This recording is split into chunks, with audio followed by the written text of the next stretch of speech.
আবৃত্তি কৰিবলৈ লোৱা কবিতাৰ শিৰোনাম বিশ্বশিল্পী কবি ৰূপকোঁৱৰ জ্যোতিপ্ৰসাদ আগৰৱালা।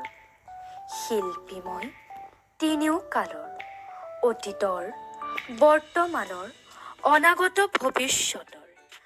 আদিতেই যাত্ৰা কৰি অনাদিলে যাওঁ, ধ্বংসৰ মাজেদি মই ৰূপান্তৰেদি ৰূপ পাই নৱতম সৃষ্টিৰ শলিতা জ্বলাওঁ।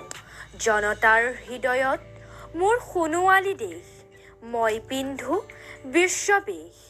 নতুন দৃষ্টিৰে চাওঁ সৃষ্টিৰ অনিমেষ।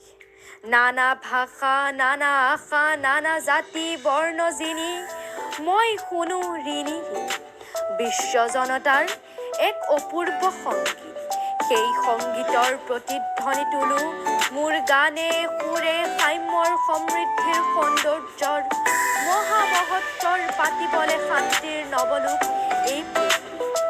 মোৰ কল্পনা মেধা বুদ্ধি মনিষাৰে মোকে কৰি সংস্কৃতিৰ অপূৰ্ব কলিতা কৰি জ্বলাওঁ বিশ্ব চাকি, বিশ্ব জনতা পূজাৰ। সেই পূজাৰ প্ৰধান অক্ষ কৰি মই মোকে দিওঁ উপহাৰ, মোকে কৰি সুৰস উপচাৰ। বিশ্বজুৰি জনতাৰ জয় জয়কাৰ হওক, জয় জয়কাৰ। ধন্যবাদ।